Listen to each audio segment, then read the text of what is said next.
Pikachu! Thunderbolt! In this video, I'm going to be talking about lion's mane, and lion's mane has multiple different effects on the immune system. So in this video, I'll be focusing on adenosine pathway, and I have many other videos on that. If you've seen them already, you might already know what I'm talking about, but I'll go in depth here with lion's mane. Also, lion's mane has an effect on Tregs.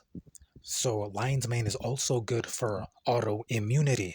So it seems that a lion's mane helps balance between enough Tregs, but not too many Tregs, that there aren't enough T cells, since Tregs steal IL-2 from T cells, and T cells become weak that way.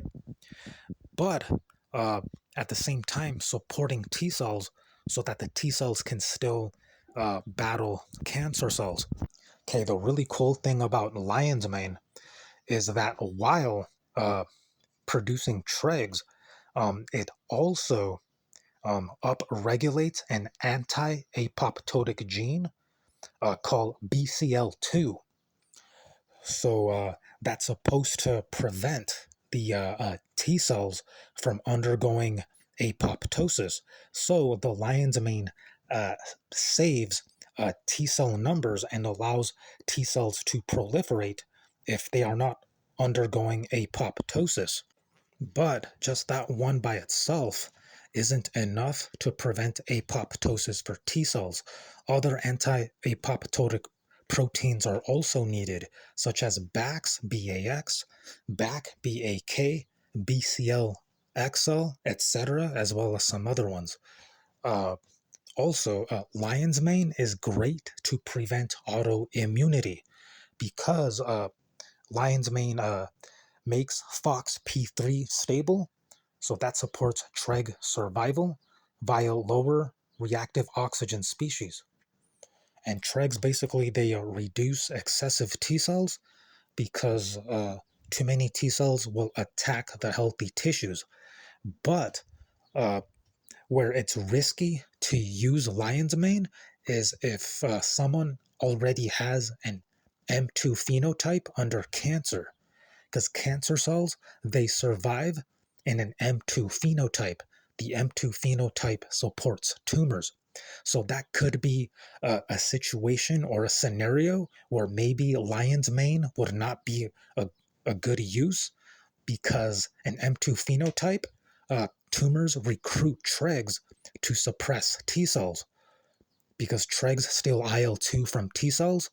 That way, tumors and cancer cells, they escape or they evade immune attack by reducing T cells. And then adding lion's mane in will actually make it even worse, because lion's mane also supports Tregs. So lion's mane also reduces TNF alpha.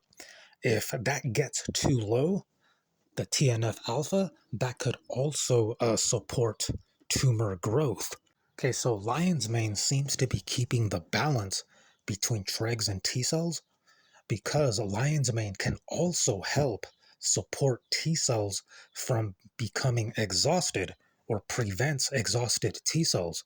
And lion's mane does that by reducing NFKB. NFKB, if that's ongoing for too long, from CD27, CD70 axis. So if you've seen my other videos on CD27, CD70, then you know what I'm talking about. Yeah, so if that axis goes too long, NFKB will eventually lead to T cells being exhausted, but lion's mane prevents it by reducing NFKB. Okay, so according to this data, another reason why maybe a cancer patient shouldn't take lion's mane is that lion's mane may reinforce an adenosine-driven immune suppression environment, because tumors, they secrete adenosine to suppress T cells.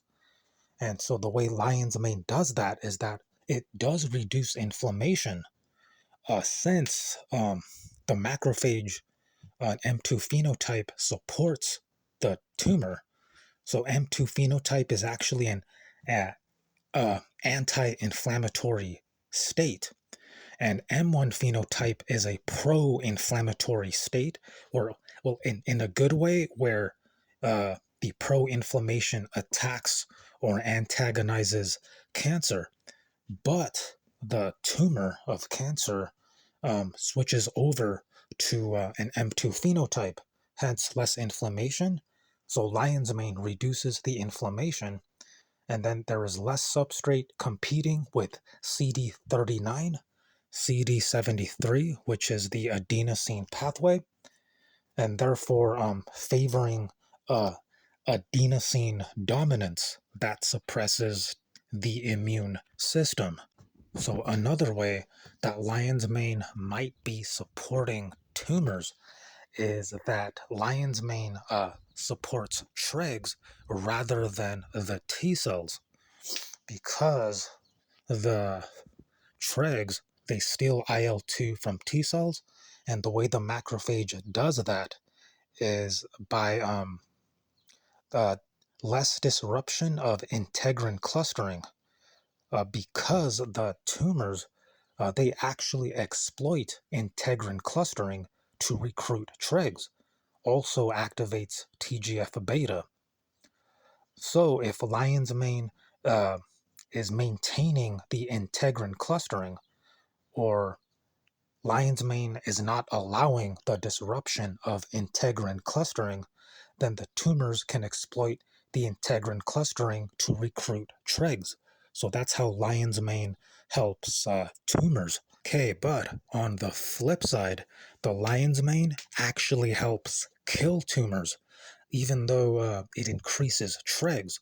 So there is a possibility that lion's mane increases Tregs to prevent autoimmunity, which is T cells attacking tumors. Also, possibly another reason lion's mane does that is to prevent T cells from targeting tumors with IFN-γ. So if there's too many T cells targeting tumors with IFN-γ, that actually causes the tumor to retaliate or fight back in a way where it secretes more like tumor secreting compounds and cytokines. So as a result of the T cell to dare attack the tumor with IFN-γ, that actually kind of supports the tumor. So that's like a whole different uh, topic for a different video. So lion's mane helps destroy the tumor by helping to activate the Peacemaker. So the Peacemaker relies on integrin clustering, just like the way Tregs relies on integrin clustering. So since lion's mane improves integrin clustering according to the limited data, that also enhances Peacemaker formation.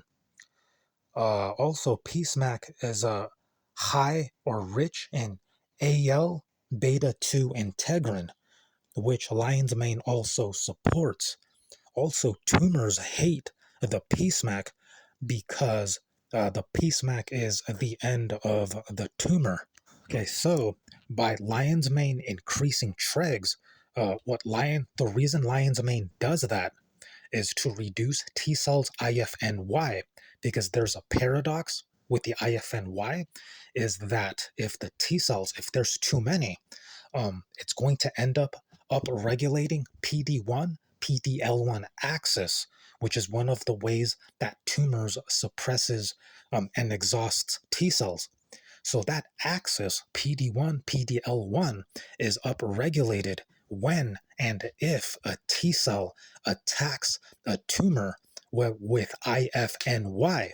So lion's mane, by increasing Tregs, is actually trying to protect the T cells from being reduced, because the lion's mane is saving the T cells by reducing the T cells. Therefore, there is less IFN-γ if there are less T cells, since T cells use IFN-γ against tumors.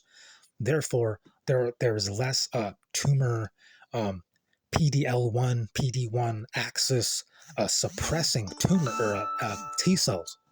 because if T cells dare attack a tumor with IFN-γ, that will only lead to T cell exhaustion. So hence the paradox. So lion's mane is having two effects: preventing autoimmunity, which is stopping T cells from attacking healthy tissue if there's too many, because that's what the tumor thrives on, because that will lead to an M2 phenotype that supports the tumor. So that'll end up happening. And the lion's mane is also preventing or saving T cell count or supporting T cell numbers by preventing the T cell exhaustion caused by PD-1, PD-L1 because of the IFN-γ. So that's it for the video. Like, comment, share, subscribe. Keep it locked in here on my channel, and I'll see you in the next video.